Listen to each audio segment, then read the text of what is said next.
ಅಷ್ಟೇ ಅಲ್ವಾ ಅಮ್ಮ, ಹೋಗ್ಬೇಕು ಅಂತ ಆಸೆ ಆಗ್ತಿದ್ಯಾನೋ ಇವ್ರಿಗೆ. ಏಯ್, ಏನ್ ಮಾಡ್ತಾ ಇದೀಯ ನೀನು?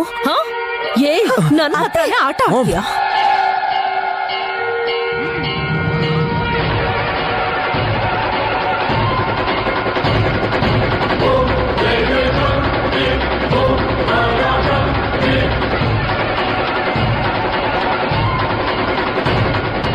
ಚಿಕ್ಕ ಹುಡುಗಿ, ಅವಳನ್ ಬಿಡಿ ಅತ್ತೆ.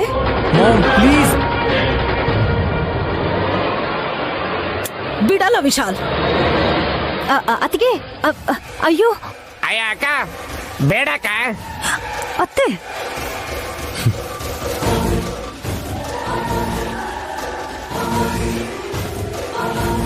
ಅತ್ತೆ ಬಿಟ್ಬಿಡಿ. ಮಾಮ್ ಪ್ಲೀಸ್ ಬಿಟ್ಬಿಡಿ ಮಾಮ್. ಬಿಟ್ಬಿಡ ಅತ್ತಿಗೆ. ಅಕ್ಕ, ಚಿಕ್ಕ ಹುಡುಗಿ ಅಕ್ಕ.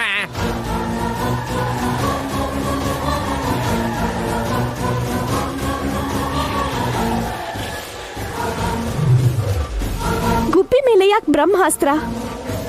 ಅವಳನ್ ಬಿಡ್ತಿರೋ ಇಲ್ವೋ? ಇಲ್ಲ, ಇವಳ ಕತೆನ ಮುಗಿಸ್ಬಿಡ್ತೀನಿ. ಅತ್ತೆ, ನೀವ್ ಅವಳನ್ ಬಿಡದೆ ಹೋದ್ರೆ ನನ್ ರೀತಿಲಿ ಅವಳನ್ನ ಬಿಡಿಸ್ಕೋಬೇಕಾಗತ್ತೆ.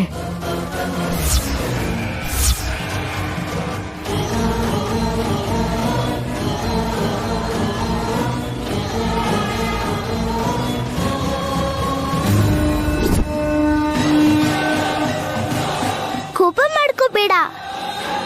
ಇವ್ರಿಂಗ್ ಮಾಡಿದ ಪಾಪದ ಕೆಲ್ಸಕ್ಕೆ ಫಲ ಖಂಡಿತ ಸಿಗುತ್ತೆ.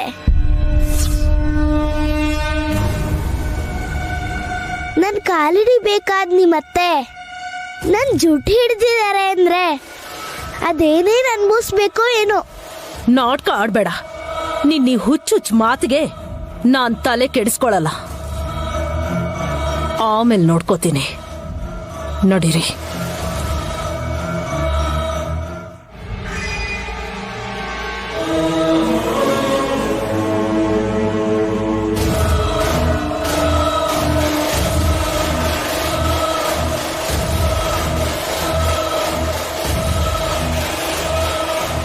ಕ್ಷಮಿಸ್ಬಿಡಮ್ಮ, ನಮ್ಮ ಮಾಮ ಹಾಗೆ ನಡ್ಕೋಬಾರ್ದಾಗಿತ್ತು. ಪರವಾಗಿಲ್ಲ ಬಿಡಿಯಪ್ಪ, ಹಾಗ್ ಮಾಡಿದ್ರೇನೆ ತಾನೆ. ಅಯ್ಯೋ, ನಾನ್ ಯಾಕೆ ಹೀಗ್ ಮಾಡ್ದೆ ಅಂತ ಪ್ರಶ್ನೆ ಮಾಡ್ಕೊಳ್ಳೋ ಹಾಗಾಗದು. ಅಮ್ಮ ವಿಶಾಲಾಕ್ಷಿ, ನೀನ್ ಬಾಮ, ನಾನು ನಿನ್ಗೆ ಊಟ ಬಡಿಸ್ತೀನಿ. ಬಾ.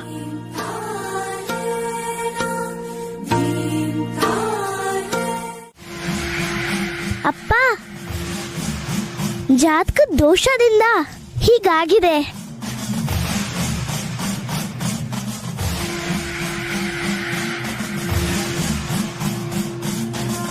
ಯಾರಿಗಾದ್ರೂ ಬೆನ್ನಿಗೆ ಚೂರಿ ಹಾಕಿದ್ರೆ ಈ ತರ ಆಗುತ್ತೆ. ನಮ್ಮ ಮತ್ತೆ ಯಾರು ಚುಚ್ಚಿದ್ರು? ಏಯ್, ಬೆನ್ನಿಗ್ ಚುಚ್ಚೋದೆ ನನ್ ಕೆಲ್ಸ. ನಾನೇನೋ ಪ್ರೊಫೆಷನಲ್ ಕಿಲ್ಲರ್ ಅನ್ನೋ ತರ ಮಾತಾಡ್ತಿದ್ಯಲ್ಲ. ಇವಳು ಆಡಿದ ಮಾತ್ಗೆ ಬೇರೆ ಅರ್ಥನೇ ಇದೆ. ದ್ರೋಹ ಮಾಡ್ಬೇಕು ಅನ್ಕೊಂಡೋರ್ಗೂ ಇಂಥ ದೋಷ ಬರುತ್ತೆ ಅಂತ. ಅದೇ ನಿಜ ಆಗಿರುತ್ತೆ ಅದಕ್ಕೆ. ಕಣ್ಣಿಗೇನೋ ದೋಷ ಅನ್ಬೋದು ವಿಕ್ರಾಂತ್. ಅಕ್ಕನ ಕೈ ಬೀಳೋದಿಕ್ಕೆ ಕಾರಣ ವಿಶಾಲಾಕ್ಷಿ ಜುಟ್ಟು ಹಿಡ್ದಿದ್ ಫಲನ ಇದು?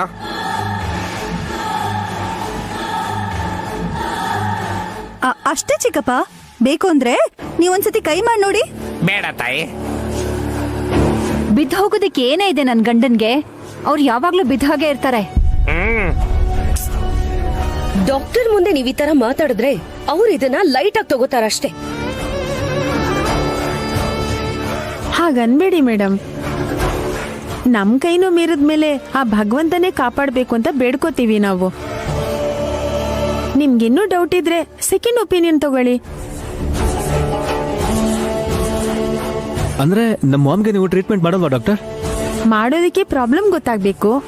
ಇನ್ನೂ ಕೆಲವು ಟೆಸ್ಟ್ ಮಾಡಿದ್ಮೇಲೆ ಸಮಸ್ಯೆ ಏನು ಅಂತ ಗೊತ್ತಾಗೋದು. ಬರ್ತೀನಿ.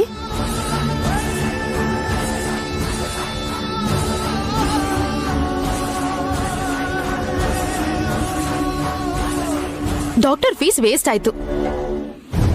ಟ್ಯಾಬ್ಲೆಟ್ಸ್ ಕೊಡದೆ ಹಾಗೆ ಹೋದ್ರು. ಯಾವುದೇ ಮಾತ್ರೆ ತಂದ್ರು ಪ್ರಯೋಜನ ಇಲ್ಲ ಸುಮನ.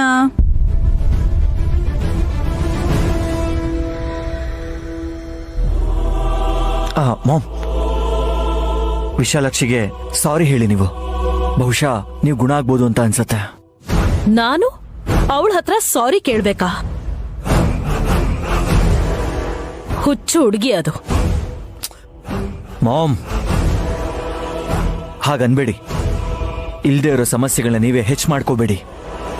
ತಂತ್ರವಿದ್ಯೆನ ಚೆನ್ನಾಗಿ ಕಲ್ತ್ಕೊಂಡ್ಬಂದು ನನ್ ಮೇಲೇನೆ ಪ್ರಯೋಗ ಮಾಡ್ತಿದ್ದಾಳೆ. ಆದಷ್ಟು ಬೇಗ ಇವಳಿಗೆ ಪಾಠ ಕಲ್ಸಿ ಕೊಬ್ಬು ಮುರಿತೀನಿ. ವಿಫಲ ಪ್ರಯತ್ನದಿಂದ ಸೋಲನ್ ಬಿಟ್ಟು ಗೆಲುವು ಸಿಗೋದಿಲ್ಲ. ಗುರುಗಳಿಗೆ ಪ್ರಣಾಮಗಳು.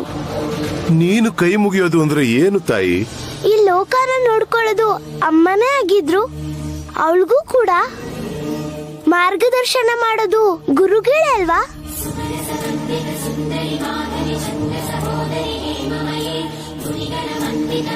ಈ ಹುಡುಗಿ ನಿಮಗ್ ಗೊತ್ತಾ? ಆಕೆ ಬಗ್ಗೆ ತಿಳ್ಕೋಬೇಕಾಗಿರೋದು ನೀನೇ ತಿಲೋತ್ತಮ. ಅನಾಥರಿಗೂ ಚರಿತ್ರೆ ಇರುತ್ತಾ? ಸಾಕ್ ನಿಲ್ಸು.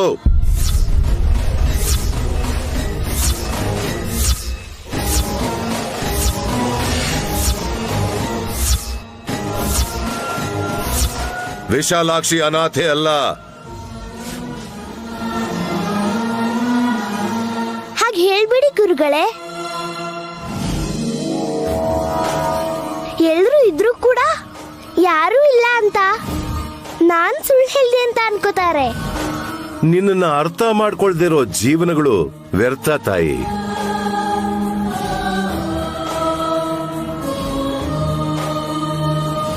ಮಹಾದೇವನ ದರ್ಶನ ಮಾಡೋ ಆರತಿ ನೀನು. ಓ, ನಂಜನಗೂಡ್ ಶಿವನ್ನ ಪೂಜೆ ಮಾಡಿರೋ ಭಕ್ತಿ ಆಗಿರೋದಕ್ಕೆ ಗುರುಗಳ ಹುಡ್ಗಿನ ಸಪೋರ್ಟ್ ಮಾಡ್ತಿದಾರ ಆಂಟಿ. ಸಖಿ, ದೊಡ್ಡೋರು ಯಾಕೆ ಹೇಳ್ತಿದ್ದಾರೆ ಅಂತ ಅರ್ಥ ಮಾಡ್ಕೊಳ್ದೆ ಹೋದ್ರೆ ನಿನಗೂ ಏನಾದರೂ ಆಗೋ ಸಾಧ್ಯತೆ ಖಂಡಿತ ಇರುತ್ತೆ. ಗುರುಗಳೇನೋ ಬಂದಿದ್ದೀರಾ, ಸಂತೋಷನೇ. ಆದ್ರೆ ನಮ್ಮಮ್ಮ ಕೈ ನೋಡಿ ಹೇಗ್ ತೂಗಾಡುತ್ತೆ.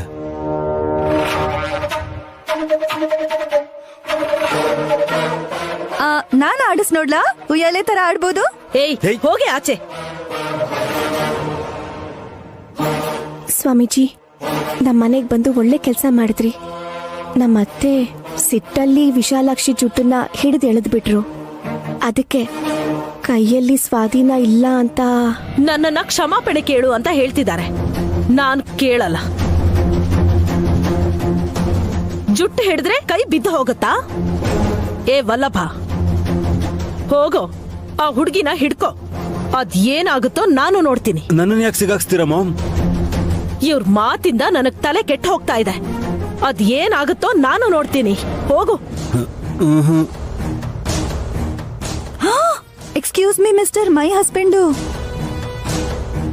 ತಾವು ನಿಮ್ ತಾಯಿ ಹೇಳಿದ್ರು ಅಂತ ವಿಶಾಲಾಕ್ಷಿನೇನಾದ್ರೂ ಹಿಡ್ಕೊಂಡ್ರಿ ಅನ್ಕೊಳ್ಳಿ, ನಿಮ್ ಬಾಡಿ ಮೇಲೆ ಪ್ಯಾಂಟು ಶರ್ಟು ಏನೂ ಇರಲ್ಲ. ಒಳಗ್ ಬಾಕ್ಸರ್ ಇದೆ. ಅದೆಲ್ಲ ಗೊತ್ತಿಲ್ಲ. ಒಂದ್ ವೇಳೆ ಅದೇನಾದ್ರೂ ಇದ್ರೆ ಅದು ಹೊಟ್ಟೋಗುತ್ತೆ, ಹೇಳ್ತೀನಿ ಕೇಳಿ. ವೈ ವೈ ಅಂತ ಬೇರೆ ಕೇಳ್ತಿರಲ್ಲ. ನೈನಿ, ನನ್ನ ತಾಯಿ ನನ್ನನ್ನು ಬಿಟ್ಟು ಹೋದ್ಮೇಲೆ ನಾನು ದೇವ್ರನ್ನ ನಂಬ್ತಾನೆ ಇರಲಿಲ್ಲ. ಯಾವಾಗ ನೀನು ನನ್ನ ಜೀವನದಲ್ಲಿ ಬಂದ್ಯೋ, ನನಗೆ ಪ್ರಾಣಾಪಾಯ ಇದೆ ಅಂತ ನೀನು ರಿಸ್ಕ್ ತೊಗೊಳಕ್ಕೆ ಶುರು ಮಾಡಿದ್ಯೋ, ಅವತ್ತು ನೀನು ನಂಬ್ಕೊಂಡಿರೋ ಆ ದೇವರನ್ನ ನಂಬೋದಕ್ಕೆ ಸ್ಟಾರ್ಟ್ ಮಾಡಿದೆ. ನಾನು ನನ್ನಲ್ಲೂ ಬದಲಾವಣೆ ಬಂತು. ಆ ದೇವ್ರು ಬರೆದಿರೋ ಹಣೆ ಬರದಲ್ಲಿ ಬದಲಾವಣೆ ಇರಲ್ಲ, ಅದು ನಡೆಯುತ್ತೆ ಅನ್ನೋ ವಿಷಯನ ಅರ್ಥ ಮಾಡ್ಕೊಂಡೆ. ನಿಜಾನೇ ಯಜಮಾನ್ರೆ, ನನಗೆ ರಕ್ತದ ಹೆಜ್ಜೆ ಗುರುತು ಕಾಣಿಸ್ತು ಅನ್ನೋ ವಿಷಯ ನಿಮಗೆ ಹೇಳಿಲ್ಲ. ಅದು ನಡೆದ್ಬಿಟ್ರೆ ಯಾರ್ಯಾರ ಮನಸ್ಥಿತಿ ಹೇಗಾಗುತ್ತೋ ಗೊತ್ತಿಲ್ಲ. ಯಾರ್ದು ಅಂತ ಗೊತ್ತಾದ್ರೆ ಕಾಪಾಡ್ಕೋಬಹುದಲ್ವಾ? ನೈನಿ,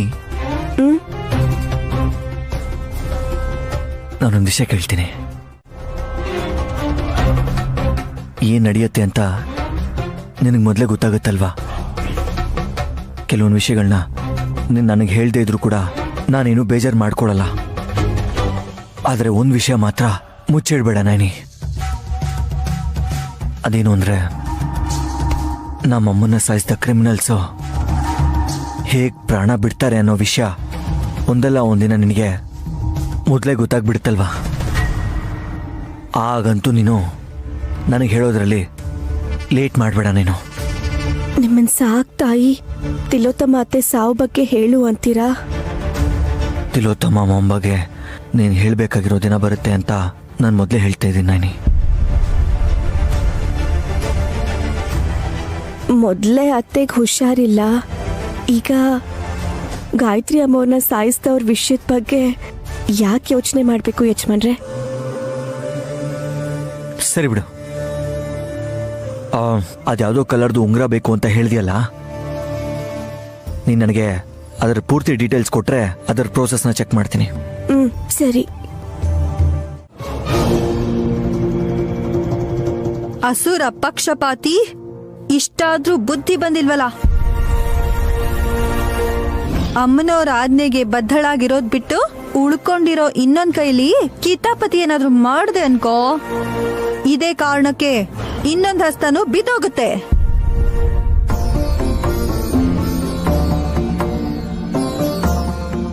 ಅದೇ ಥರ ಬಾಯಿಗೆ ಬಂದಂಗ ಏನಾದ್ರೂ ಮಾತಾಡ್ದೆ ಅನ್ಕೋ, ನಿನ್ ನಾಲ್ಗೆ ಛಿದ್ರ ಛಿದ್ರ ಆಗೋಗುತ್ತೆ. Excuse me, see you later, bye bye. ಅಯ್ಯೋ, ಹಳೆ ಕಾಲದ ಫಿಲ್ಮ್ ನೋಡ್ಕೊಂಡ್ ಬಂದಿರ್ಬೇಕಂಟಿ. ಇವಳು ಹಿಂಸೆ ತಡಿಯಕ್ಕಾಗ್ತಾ ಇಲ್ಲ. ನಿನ್ ಕೈ ಸರಿ ಹೋದ್ಮೇಲೆ ಏನೋ ಒಂದ್ ಮಾಡೋಣ ಬಿಡು ಅಕ್ಕ. ಪಾಮು, ಅತ್ತಿಗೆ ಕೈನ ಒತ್ತುತ್ತೀರಾ? ಕಷ್ಟ ಕಣೆ. ನನ್ ಪುಟ್ಟ ಕೈಯಿಂದ ಆ ದೊಡ್ಡ ಕೈನ ಹೇಗೆ ಹಿಡಿಯೋದು? ನೀವೇನ್ ಮಾಡಕ್ಕಾಗತ್ತೆ, ಬನ್ನಿ ಹೋಗೋಣ.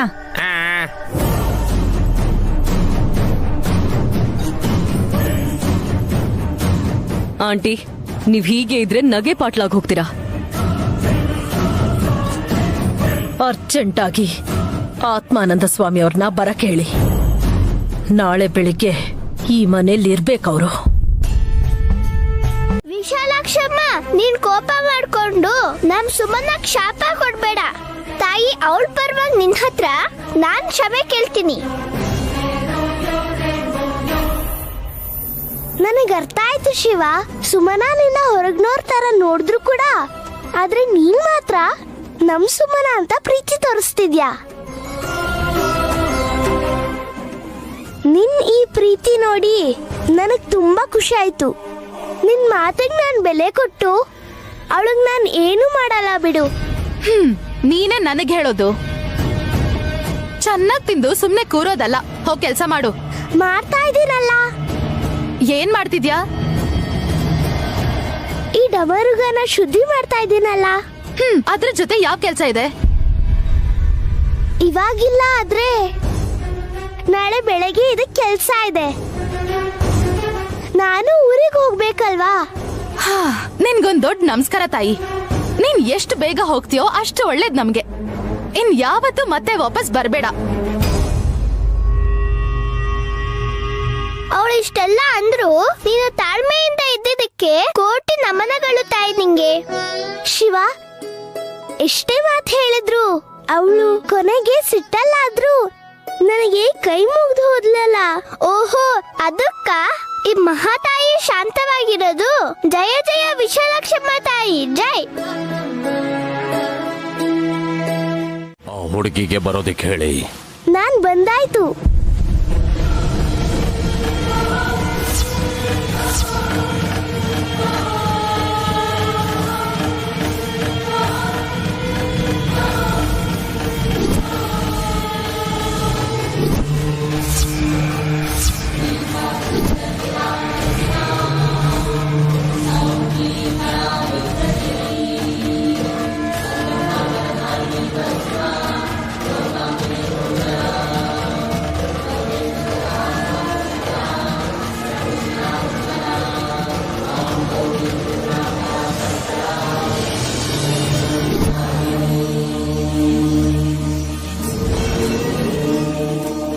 ನನ್ನ ಹತ್ರ ಬರೋದು ಕಷ್ಟ.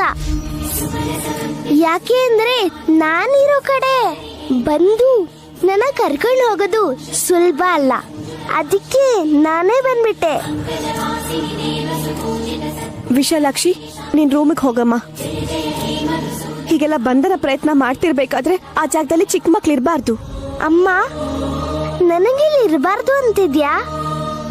ಆದ್ರೆ ಗಾನವಿನ ಎತ್ಕೊಂಡು ನೀನೇ ಇಲ್ಲಿದ್ಯಲ್ಲ. ನಾನಾ ಹಸಿಗೂಸ್ಗಿಂತ ಚಿಕ್ಕವಳ? ಏನು ಅರಿದೇ ಇರೋ ಈ ಹಸು ಕೂಸಿಗೆ ಯಾರೇನ್ ಮಾಡ್ತಾರೋ ಗೊತ್ತಾಗಲ್ಲ. ನಿನಗೆಲ್ಲ ಗೊತ್ತಾಗತ್ತಮ್ಮ, ಅದಕ್ಕೆ ಒಳಗ್ ಹೋಗು ಅಂತಿರೋದು. ನನಗೆಲ್ಲ ಗೊತ್ತಿರ್ಬೇಕಾದ್ರೆ ತಿಳ್ಕೊಳ್ಳೋ ಅಂತದ್ದು ಏನಿದ್ಯಮ್ಮ? ಏನಾದ್ರೂ ಇದೆ ಅಂದ್ರೆ ಅದು ನಿಮ್ಮತ್ತೆ ಏನ್ ಮಾಡ್ತಾ ಇದ್ದಾಳೆ ಅಂತ ತಿಳ್ಕೋಬೇಕು. ಓ ಅದಾ, ನಮ್ ತಿಲೋತ ಮಾತೆಗೆ ನೀನ್ ಭೂತ ಅನ್ನೋ ಅನುಮಾನ ಬಂದು ಸ್ವಾಮೀಜಿನ ಕರ್ಸಿದ್ದಾರೆ. ಸುಮನ, ಏನು ಅಂತ ಮಾತಾಡ್ತೀಯಾ? ನಾನ್ ಹೇಳಿದ್ರಲ್ಲಿ ತಪ್ಪೇನಿಲ್ಲ ರೀ. ನಿನ್ನೆ ಬಂದಿದ್ದ ಈ ಹುಡುಗಿಗೆ ದುಡ್ಡು ಬಂಗಾರ ಏನಾಯ್ತು ಅಂತ ಕೇಳಿದ್ರೆ ಭೂತಿ ಆಯ್ತು ಅಂತ ಕಣ್ಕಟ್ ವಿದ್ಯೆ ಮಾಡಿ ತೋರ್ಸಿದ್ಲಲ್ಲ.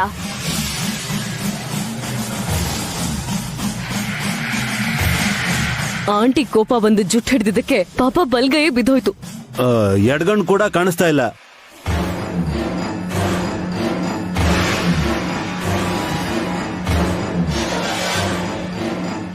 ಆಗಿನ್ನೂ ವಿಶಾಲಾಕ್ಷಿ ಬಂದೇ ಇರ್ಲಿಲ್ವಲ್ಲೋ. ಅಯ್ಯ, ನಾವ್ ಅದನ್ನು ಕೂಡ ಇದ್ರಲ್ಲೇ ಸೇರಿಸ್ತೀವಿ. ಪುಳಿಯೋಗ್ರೇನು ಸೇರ್ಸ್ಕೋತೀರಾ? ಮುಖ ನೋಡಿ ಹೇಗಿದೆ ನಿಮ್ದು. ಹಲೋ, ನೀವ್ ಮಾಡಿರೋ ಪಾಪದ ಕೆಲ್ಸಕ್ಕೆ ಕರ್ಮನ ಅನುಭವಿಸ್ತಿದ್ದೀರಾ. ಅಷ್ಟು ಮಾತ್ರಕ್ ವಿಶಾಲಾಕ್ಷಿ ಮೇಲೆ ಆರೋಪ ಹೊರಿಸೋದಂದ್ರೇನು? ಈ ಹುಡುಗಿ ಯಾರು ಇಲ್ಲ ಅನ್ಕೊಂಡಿದ್ದೀರಾ? ನಾವಿದೀವಿ. ಹಾ, ತಗೊಳ್ರೆ ತಗೊಳ್ಳಿ. ಶಾಸ್ತ್ರಿಗಳ ಮೊಮ್ಮಗಳನ್ನ ದತ್ತು ತಗೋತಿದ್ದೀರಲ್ಲ, ಅದೇ ರೀತಿ ಈ ಹುಡುಗಿನ ತಗೊಂಡು ಸಾಕೊಳ್ಳಿ.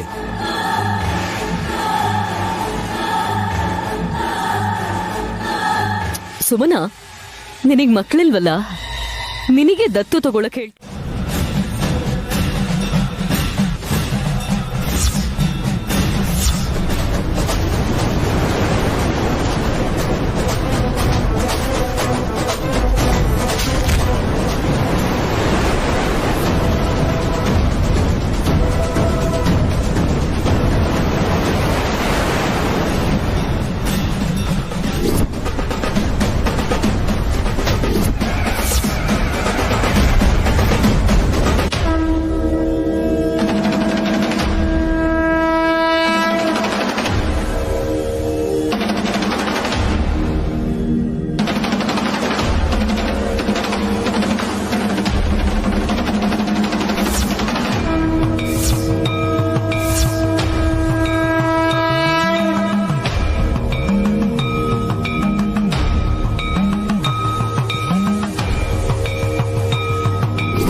प्रकल्पनैकशिल्पिनी त्रिलोचने रतिर्मम वलम्बिकन्दी कन्दली रुचिप्रवर्तकन्दरं स्मरचिदं पुरचिदं भवचि.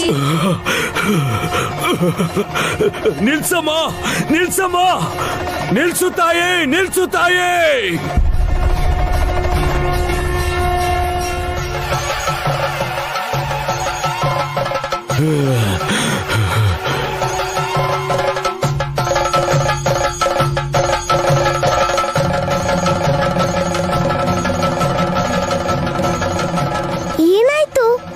ಏನಾಯ್ತು ಅಂತ ಕೇಳ್ತಿದ್ಯಲ್ಲಮ್ಮ?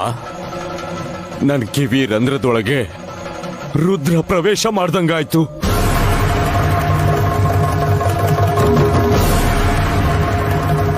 ನೀನು ಡಮರುಗ ಬಾರಿಸ್ದಂಗಿರ್ಲಿಲ್ಲ. ನನ್ನ ಹೃದಯ ನಾನಿನ್ನ ಅಂಗೈಯಲ್ಲಿಟ್ಕೊಂಡು ಅದನ್ನೇ ಡಮರುಗ ತರ ಬಾರಿಸ್ದಂಗ ಆಗ್ತಾ ಇತ್ತು. ನೀನ್ ನಿನ್ ಪೂಜೆ ಮಾಡು, ನನ್ ಪಾಡಿಗೆ ನಾನು ಡಮರುಗ ಬಾರಿಸ್ತೀನಿ. ಬೇಡ ಬೇಡ ತಾಯಿ, ಬೇಡ. ನೀನ್ ಮತ್ತೆ ಬಾರಿಸಿದ್ರೆ ಇನ್ನು ಒಂದೇ ನಿಮಿಷದಲ್ಲಿ ನನ್ ಪ್ರಾಣ ಹೋಗೋದಂತೂ ಖಂಡಿತ. ಬೇಡ ಬೇಡ ತಾಯಿ, ಬೇಡ ತಾಯಿ.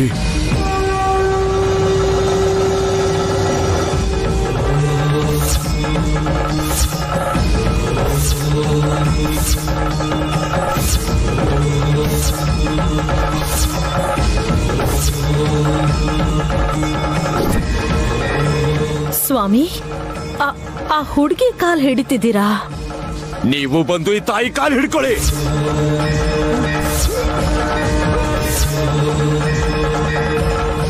ಆಂಟಿ ಅವಳಿಗೆ ಸಾರಿನೇ ಹೇಳಲ್ಲ ಅಂದ್ರು, ಅವಳ ಕಾಲ್ ಹಿಡಿ ಅಂತಿದ್ದೀರಲ್ಲ ಸ್ವಾಮಿ. ಇಂಥ ಎಕ್ಸ್ಪೆರಿಮೆಂಟ್ ಮಾಡೋದು ತಪ್ಪು ಅಂತ ಈ ಸ್ವಾಮೀಜಿ ತಿಳ್ಕೊಂಡ್ರು ಅನ್ಸುತ್ತೆ. ರಕ್ತ ಅಂಟಿರೋ ಕೈಯಲ್ಲಿ ವಿಶಾಲಾಕ್ಷಿ ಪಾದ ಮುಟ್ಟಿ ಮೈಲ್ಗೆ ಮಾಡ್ಬಿಡಿ ಸ್ವಾಮಿ, ಬಿಟ್ಬಿಡಿ. ಎಲ್ಲ ಮುಗಿತಮ್ಮ, ನಾನು ಊರಿಗೆ ಹೋಗ್ಬೇಕು. ನಾನು ಕೂಡ ಬರ್ತೀನಿ. ನಂಜನಗೂಡ್ಗ? ಕೈಲಾಸಕ್ಕಾದ್ರೂ ಸರಿ, ನನ್ನ ಕರ್ಕೊಂಡು ಹೋಗಮ್ಮ. ಅಯ್ಯೋ, ಇನ್ನೂ 10 ಕಾಲ ಇರ್ಬೇಕಾಗಿರೋನು ನನ್ನ ಹಿಂದೆ ಬರ್ತೀನಿ ಅಂತಿದ್ದಾನಲ್ಲ. ಸ್ವಾಮಿ ಬಿಟ್ಬಿಡಿ, ವಿಶಾಲಾಕ್ಷಿ ಹೋಗ್ಬೇಕು. ಬಿಡಲ್ಲ, ನಾನು ಬರ್ತೀನಿ. ನಾನು ಕರ್ಕೊಂಡು ಹೋಗುತ್ತಾಯಿ. ಇವ್ರಿಗೆ ಹುಚ್ಚಿಡ್ತಿದೆ ಅನ್ಸುತ್ತೆ.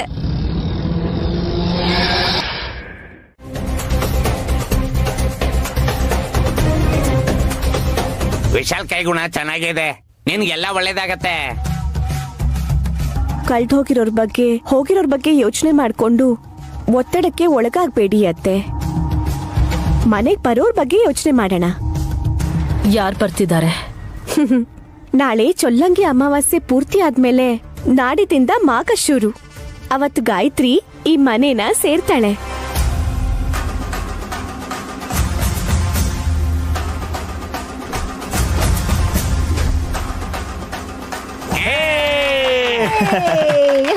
ಸೂಪರ್. ಇವರು ದತ್ತು ತಗೋತಾ ಇದ್ದಾರೆ ಅಂತ ಚಪ್ಪಾಳೆಯನ್ನು ಹೊಡಿಬೇಕಾಗಿಲ್ಲ. ಏಳಬ್ಳ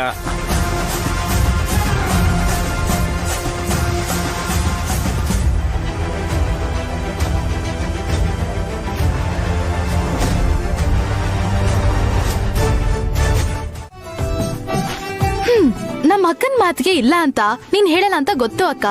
ಮಾಡ್ತಿರೋದು ಏನು ಅಂತ ಕೇಳ್ತಿದ್ದಾರೆ. ಅಕ್ಕಿ ಹಿಟ್ಟಿಗೆ ಬೆಲ್ಲದ ಪುಡಿನ ಹಾಕಿ ಸ್ವಲ್ಪ ಏಲಕ್ಕಿನೂ ಪುಡಿ ಮಾಡಿ ಕಲ್ಸಿಟ್ಟಿದೀನಿ.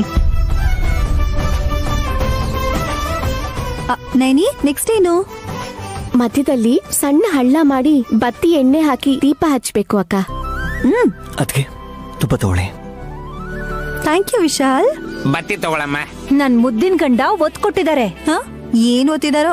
ನೀನೊಬ್ಳು ಕೆಲ್ಸ ಮುಗ್ಸೆ ಮೊದ್ಲು. ಆಹಾ, ಎಂತ ಸೌಭಾಗ್ಯ. ಜೋಗಯ್ಯ ಶಾಸ್ತ್ರಿಗಳು ನಾವುನು ಪೂಜೆ ನಡೆಯೋ ಜಾಗಕ್ಕೆ ಒಂದೇ ಸಲ ಬಂದಿದೀವಿ.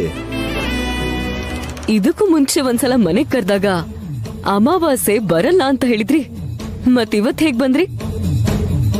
ಇವ್ರು ಕೂಡ ಆಚಾರ ವಿಚಾರನ ಮರ್ತರು ಅನ್ಸುತ್ತೆ. ಆ ಥರದ್ದೇನೂ ಇಲ್ಲಮ್ಮ. ಪ್ರಶಸ್ತವಾದ ಈ ಮೌನಿ ಅಮಾವಾಸ್ಯೆ ದಿನ ಎಲ್ರಿಗೂ ಒಳ್ಳೇದಾಗುತ್ತೆ.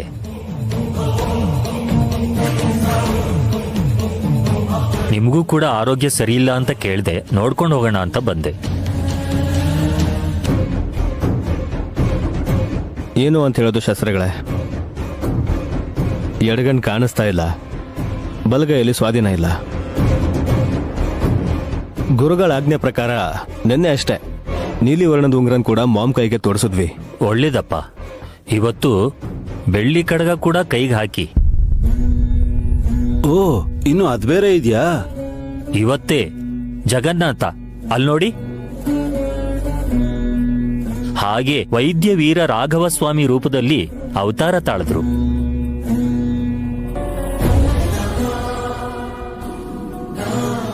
ಈ ಮೌನಿ ಅಮಾವಾಸ್ಯೆ ದಿನ ರೋಗಹರಣ ಶಕ್ತಿ ಪ್ರಬಲವಾಗಿರುತ್ತೆ.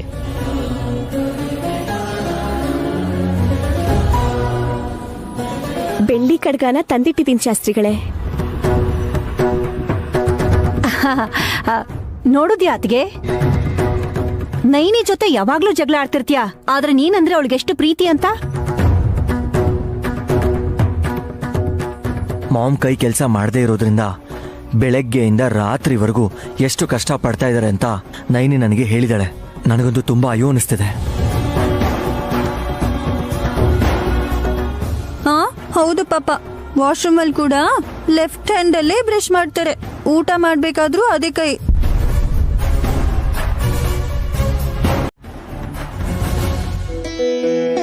ಈಗಿರೋ ಪರಿಸ್ಥಿತಿಲಿ ನಾವ್ ಅತ್ತೆನ್ ಕರ್ಕೊಂಡು ದೇವಸ್ಥಾನಕ್ಕೆ ಹೋಗಕ್ಕಾಗಲ್ವಲ್ಲ. ಅಲ್ಲಿರೋ ಹೃತ್ಪಾಪ ನಾಶಿನಿ ಪುಷ್ಕರಣಿ ಇದೇ ಅನ್ಕೊಂಡು ಎಲ್ರೂ ಇದ್ರ ಸುತ್ತ ಪ್ರದಕ್ಷಿಣೆ ಹಾಕಿ ಇದರಲ್ಲಿ ಬೆಲ್ಲದ ಚೂರು ಹಾಕ್ಬೇಕು.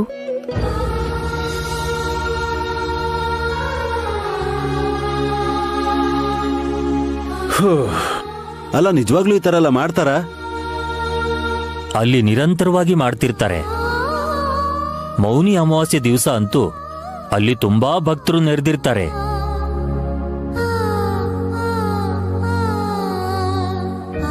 ದೀರ್ಘಕಾಲದ ಕಾಯಿಲೆ ಕೂಡ ಗುಣ ಆಗಿ ಚೇತರಿಸ್ಕೊಂಡಿರೋರು ವೈದ್ಯ ವೀರ ರಾಘವ ಸ್ವಾಮಿಗೆ ಹರಕೆ ತೀರಿಸಿ ದರ್ಶನ ಪಡಿತಾರೆ. ಶಾಸ್ತ್ರಿಗಳೇ, ನಾನು ಇದನ್ನೆಲ್ಲೋ ಕೇಳಿದ್ ನೆನ್ಪು. ಈ ಫೋಟೋ ನೋಡಿ, ಆ ದೇವ್ರ ತಲೆ ಕೆಳಗಿರೋದು ಔಷಧಿ ಡಬ್ಬಿ.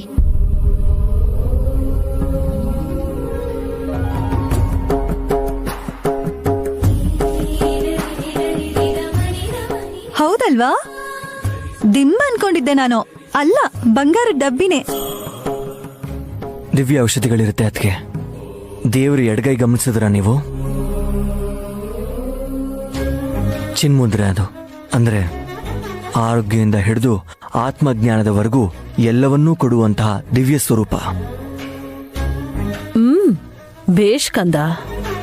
ಒಂದ್ ಕಾಲದಲ್ಲಿ ನಾಸ್ತಿಕನಾಗಿದ್ದ ನನ್ ಮಗ ವಿಶಾಲ್ ಕೂಡ ಈಗ ಆಸ್ತಿಕನಾಗಿದ್ದಾನೆ ಅಂದ್ರೆ ನಯನಿ ಸಹವಾಸದಿಂದಾನೇ ಸಾಧ್ಯ ಅದು. ಹೌದು ಮಾಮ್, ಧರ್ಮ ಪರಿರಕ್ಷಣಾರ್ಥಂ ನನ್ನನ್ನು ಹೀಗೆ ಬದಲಾಯಿಸ್ಬಿಡ್ತು.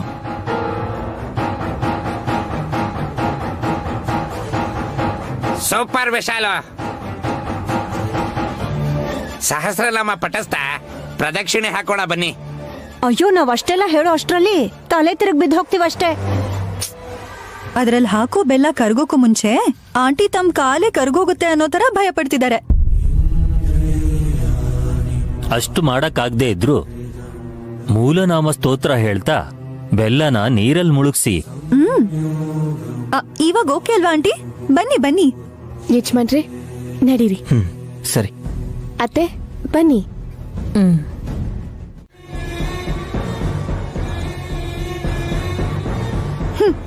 ವೈದ್ಯ ವೀರ ರಾಘವ ಸ್ವಾಮಿಗೆ ಜೈ ಜೈ.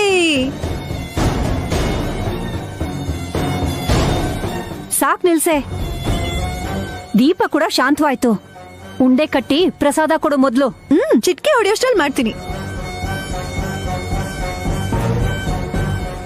ಆಶ್ಚರ್ಯ ಮತ್ತೆ ಸಂತೋಷ ಒಟ್ಟಿಗೆ ಆಗ್ತಿದೆ. ನಮ್ಮ ಮಾಮ್ ಸರಿ ಹೋದ್ರೆ ಸಾಕು.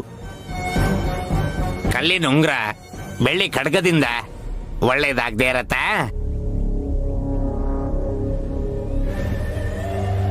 ಈ ತರದ್ ಎಷ್ಟು ಬೇಕಾದ್ರೂ ಹಾಕೋಬಹುದಾದ್ರೆ ಬೂದಿ ರಸ ಕುಡಿಯೋದೇ ಕಷ್ಟ.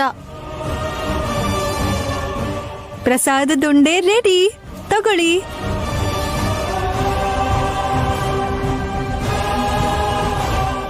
ತಗೋ.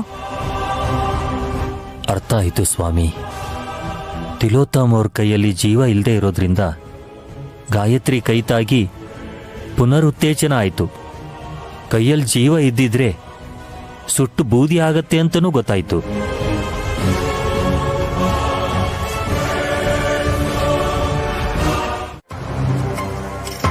ವಲ್ಲಭ್, ಅವ್ರ ಮೇಲೆ ಯಾಕೆ ಕೋಪ ಮಾಡ್ಕೋತಿದ್ಯಾ? ಶಾಪ ಹಾಕ್ಬೋದು. ನಮ್ಮ ಮಾಮ್ ಕಣ್ಗೆ ನೀರ್ ಹಾಕಕ್ ಹೇಳಿದ್ರು, ಹಾಕ್ತಾನೆ ಇದೀವಿ. ಆದ್ರೂ ಕೂಡ ಕಣ್ ಕಾಣಿಸ್ತಾನೆ ಇಲ್ಲ. ಸಾಲದಕ್ಕದ್ರ ಜೊತೆ ಬೋನಸ್ ಅಂತ ಬಲ್ಗೈ ಕೂಡ ಬಿದ್ದೋಯ್ತು. ಇವಾಗ ಇದನ್ ಸರಿ ಮಾಡೋದಕ್ಕೆ ಯಾವ ನೀರ್ ಕೊಡ್ತೀರಾ ನೀವು? ಏಯ್, ತಲೆ ಕೆಟ್ಟಿದ್ಯಾ ನಿನ್ಗೆ? ಕೈ ಮೇಲಕ್ಕೆತ್ತಿ ಬಿಟ್ಬಿಟ್ರೆ ಭುಜ ನೋವಾಗುತ್ತೆ. ನಿಮಗ್ ಭುಜ ನೋವು ಬರ್ತಿರೋದ್ ಮಾಮ್. ನನ್ಗೆ ನಿಮ್ ಪರಿಸ್ಥಿತಿ ನೋಡ್ತಾ ಇದ್ರೆ ಎದೆನವೇ ಬರ್ತಾ ಇದೆ. ಒಬ್ಬ ಮಗ ಆಗಿ ಹೆತ್ತ ತಾಯಿ ಸಂಕಟ ನೋಡಕ್ಕಾಗ್ದಿರೋ ಹಾಗೇನೆ ಆ ನಯನಿ ಹೆತ್ತ ಮಗು ಕೂಡ ತನ್ನ ತಾಯಿ ಬಗ್ಗೆ ಹೀಗೇನೆ ಆಲೋಚಿಸುತ್ತೆ ಅಲ್ವಾ ವಲ್ಲಭ? ಚಿಕ್ಕ ಮಗು ನಮ್ಮನ್ನೇ ಆಟ ಆಡ್ಸೋದು ಅಂದ್ರೆ ಏನು ಸ್ವಾಮಿ? ನೋಡೋದಕ್ಕೆ ಚಿಕ್ಕ ಮಕ್ಕಳು ಹಾಗೆ ಇರ್ತಾರೆ, ವಿಶ್ವರೂಪ ತಾಳಿದ್ರೆ ಜಗನ್ಮಾತೆ ಹಾಗೆ ಕಾಣಿಸ್ತಾರೆ. ನೀನು ತುಂಬಾ ಹುಷಾರಾಗಿರ್ಬೇಕು. ಬಾಲಾರಿಷ್ಟ ದೋಷ ಯಾವಾಗ ಪರಿಹಾರ ಆಗತ್ತೆ ಸ್ವಾಮಿ? ಅಷ್ಟ್ ಸಾಲದಕ್ಕೆ ನಾಳೆ ನಯನಿ ವಿಶಾಲ್ ಶಾಸ್ತ್ರಿಗಳ ಮೊಮ್ಮಗಳು ಗಾಯತ್ರಿನ ದತ್ತು ತಗೋತಿದ್ದಾರೆ. ಆಲ್ರೆಡಿ ಮನೆಯಲ್ಲಿ ಗಾನವಿ ಇದ್ದಾಳೆ, ಅದ್ರ ಜೊತೆ ಇನ್ನೊಂದ್ ಮಗು ಆಡ್ ಆಗುತ್ತೆ. ಅವಾಗ ವಿಶಾಲಾಕ್ಷಿನ ಬಂದು ಏನಾದ್ರೂ ಒಂದ್ ಮಾಡೋಗ್ತಾಳೆ. ಏಯ್, ಅಮಾವಾಸ್ಯೆ ಹುಣ್ಮೆಗ್ ಬರೋ ಹುಡುಗಿ ಕತೆ ಯಾಕೀಗ? ಬಿಟ್ಬಿಡು. ಹಾಗೆಲ್ಲ ಬಿಡೋದಕ್ಕಾಗಲ್ಲ ಮಾಮ್. ಆ ಹುಡುಗಿ ಜುಟ್ಟು ಹಿಡ್ಕೊಳ್ಳೋದಕ್ಕೆ ಹೋಗಿದ್ಕೇನೆ ನಿಮ್ ಕೈ ಹೀಗಾಗಿದ್ದು. ಪಾಪದ ಕೆಲಸ ಮಾಡಿದ್ದು ಸಾಕು ತಿಲೋತ್ತಮ. ಅದನ್ನ ಬೆಳೆಸ್ಕೊಳ್ತಾ ಹೋದ್ರೆ ನಿನ್ನ ಆಯಸ್ಸು ಕರಗುತ್ತಾ ಹೋಗುತ್ತೆ. ಗಾಯತ್ರಿಕ ಪುನರ್ಜನ್ಮ ಪಡೆದು ನನ್ನ ಮುಗಿಸ್ಬೇಕು ಅಂತ ನೋಡ್ತಿದ್ದಾಳೆ ಅಲ್ವಾ ಸ್ವಾಮಿ? ನನಗಿರೋ ಶತ್ರು ಅಂದ್ರೆ ಅವಳೆ. ಅವಳ ಬಗ್ಗೆ ಹುಷಾರಾಗಿದ್ರೆ ಸಾಕು. ಏನ್ ಮಾಡ್ಬೇಕು ಅಂತ ಹೇಳಿ ಸ್ವಾಮಿ, ಏನ್ ಬೇಕಾದ್ರೂ ಮಾಡ್ತೀವಿ. ಮೊದಲು ಬಾಲಾರಿಷ್ಟ ದೋಷವನ್ನ ದೂರ ಮಾಡ್ಕೋಬೇಕು. ನಾಳೆ ದತ್ತು ತಗೊಳ್ಳೋದಿಕ್ಕೂ ಮೊದಲು ನಯನಿ ಅಖಂಡ ದೀಪಾರಾಧನೆ ಮಾಡ್ತಾಳೆ. ಹೌದು ಸ್ವಾಮಿ, ನಿಮ್ಗೆ ಹೇಗೆ ಗೊತ್ತು? ಏಯ್, ಹುಚ್ಚು ಪ್ರಶ್ನೆನ ಕೇಳ್ಬೇಡ, ಪರಿಹಾರ ಕೇಳು. ಹೇಳಿ ಸ್ವಾಮಿ. ದೀಪ ಪೂರ್ತಿಯಾಗಿ ಬೆಳಗಿದ್ರೆ ಅರ್ಧ ಕೆಲಸ ಮುಗಿಯುತ್ತೆ. ಚಂದ್ರನ ದರ್ಶನ ಆಗ್ತಾ ಇದ್ದ ಹಾಗೇನೆ ಗಾಯತ್ರಿನ ದತ್ತು ತಗೊಳ್ತಾರೆ. ನಾವೇನ್ ಮಾಡ್ಬೇಕಂತ ಹೇಳಿ ಸ್ವಾಮಿ. ಅವರು ದತ್ತು ತಗೋಬಾರ್ದು ಅಂತಂದ್ರೆ ದೀಪ ಪೂರ್ತಿಯಾಗಿ ಬೆಳಗಬಾರ್ದು. ಇದು ಪೂಜೆಗೆ ಸಂಬಂಧಪಟ್ಟಿದ್ದಲ್ಲ ಚಿಕ್ಕಮ್ಮ. ಗಾಯತ್ರಿ ಗಾನವಿ ಭವಿಷ್ಯಕ್ಕೆ ಸಂಬಂಧಪಟ್ಟಿರೋದು.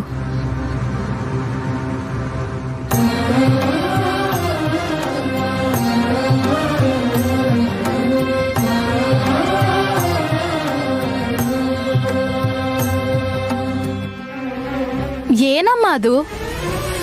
ತಂದೆ ತಾಯಿ ಇಲ್ದಿರೋ ಗಾಯತ್ರಿ ಜವಾಬ್ದಾರಿನ ಅವಳ ತಾತ ಆದ ಶಾಸ್ತ್ರಿಗಳು ತಗೊಂಡಿದ್ದಾರೆ. ಅವ್ರಿಗೆ ವಯಸ್ಸಾಗಿರೋದ್ರಿಂದ ಕೆಲವು ತೊಂದರೆಗಳನ್ನ ಅನುಭವಿಸ್ತಿದ್ದಾರೆ. ಅದಕ್ಕಂತಲೇ ನಾವು ಗಾಯತ್ರಿ ಪಾಪುನ ದತ್ತು ತಗೋತಿದೀವಿ. ಆದರ್ಶವಾಗಿರೋ ನಿನ್ನ ಯೋಚನೆಗಳನ್ನ ನಾನು ಮನಸಾರೆ ಒಪ್ಕೋತೀನಿ.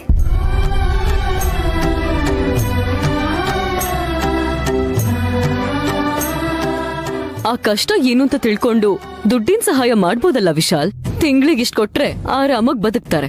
ನಿನ್ ಬಾಯಿಗೆ ಆಪಲ್ ಇಟ್ಬಿಟ್ಟು ಬಾರಿಸ್ತೀನಿ ಸುಮ್ನಿರ್ದಿದ್ರೆ. ಏ ಲೂಸೋ, ಸಕಿನಾಕ ಬೈತ್ಯಾ? ಇನ್ನೇನ್ ಮತ್ತೆ ಮುದ್ ಮಾಡ್ಬೇಕಿತ್ತಾ? ಗಾಯತ್ರಿ ಪುಟ್ಟಿ ಖರ್ಚಿಗೆ ತಿಂಗ್ಳಿಗಿಷ್ಟು ಕೊಟ್ರೆ ಸಾಲ್ದ ಅಂತಿದ್ದಾಳೆ. ಇವಳಗ್ ನಾನು ಒಂದ್ ವಾರಕ್ಕೆ ಇಷ್ಟು ಅಂತ ಸುರಿತೀನಿ. ಯಾವ್ದೋ ಹಾಸ್ಟೆಲ್ಗೋ ಪಿಜಿಗೋ ಹೋಗಿರಕ್ ಹೇಳಿ. ಒಪ್ಕೋತೀರಾ? ನೋ. ನೋ ಅಂತ ಹೇಗ್ ನಖರ ಮಾಡ್ತಿದ್ದಾಳ ನೋಡಿದ್ರಾ?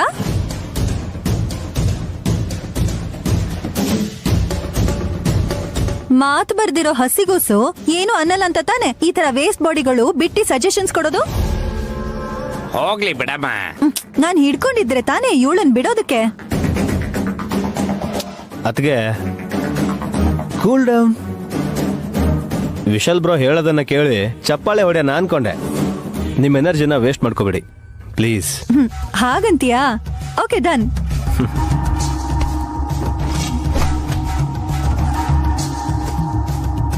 ಅಖಂಡ ದೀಪಾರಾಧನೆ ಮಾಡ್ಬೇಕು ಅಂದಿದ್ರು, ಅದನ್ ಮಾಡಲ್ವಾ? ಖಂಡಿತವಾಗ್ಲೂ ಮಾಡ್ತೀವಿ ಮಾಮ್.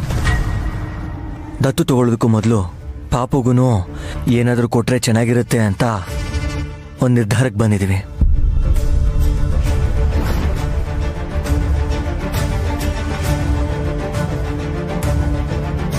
ನನ್ನಿಂದಂತೂ ಏನು ಎಕ್ಸ್ಪೆಕ್ಟ್ ಮಾಡ್ಬೇಡಿ ಬಾವಾ. ದೃಷ್ಟಿದಾರನು ತಂದಿಲ್ಲ ನಾನು. ಯಾರು ಏನೂ ಕೊಡೋ ಅವಶ್ಯಕತೆ ಇಲ್ಲ, ನಾವೇ ಕೊಡ್ತೀವಿ. ಅದೇನ್ ಕೊಡ್ತೀರಾ? ನಮ್ಮ ಹತ್ರ ಇರೋ 50 ಕೋಟಿ ಆಸ್ತಿಲಿ ಅರ್ಧ ಗಾಯತ್ರಿಗೆ, ಇನ್ನರ್ಧನ ಗಾನವಿ ಹೆಸರಿಗೆ ಬರಿತಾ ಇದೀವಿ.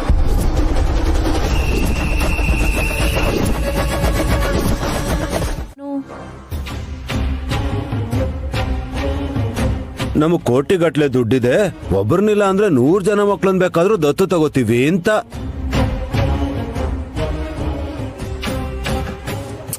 ನಿಜ ಹೇಳ್ಬೇಕು ಅಂದ್ರೆ ನಿನ್ನ ಹತ್ರ ಇಲ್ದಿರೋದು ಅವ್ರ ಹತ್ರ ಇದೆ ಅಂತ ತೋರಿಸ್ಕೊಳ್ಳೋದಕ್ಕೆ ಅವ್ರು ಮಾಡ್ತಿರೋ ನಾಟಕ ಇದೆಲ್ಲ.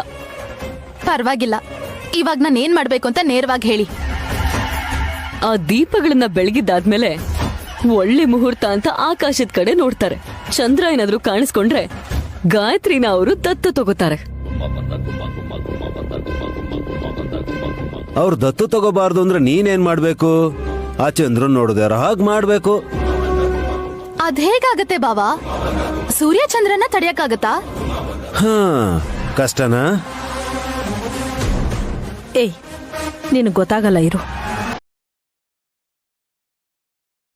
ಸುಮನ, ನೀನ್ ಹೇಳಿದ್ ಕರೆಕ್ಟೇ.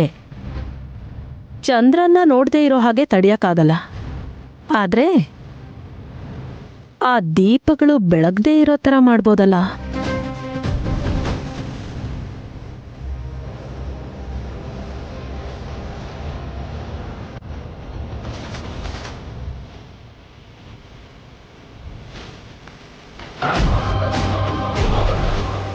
ಒಂದಿರ್ವೆ ಕಚ್ಚಿದ್ರು ನಾವೇ ಮಾಡಿರೋದು ಅಂತಾಳೆ ನಿಮ್ಮಕ್ಕ. ಅದಕ್ಕೋಸ್ಕರ ಈ ಕೆಲ್ಸನ ನೀನೇ ಮಾಡ್ಬೇಕು. ನನಗೇನ್ ಲಾಭ? ಹಾ, ನಮ್ಮ ಹತ್ರ ದುಡ್ಡಿಲ್ಲ ನೀನು ಕೊಡೋದಕ್ಕೆ. ವಲ್ಲಭ, ನೀನ್ ಮಧ್ಯದಲ್ಲಿ ಮಾತಾಡ್ಬೇಡ. ಎಲ್ಲ ಲಾಭನ ದುಡ್ಡಿಂದ ಅಳಿಯಕ್ ಆಗಲ್ಲ ಕಣೋ.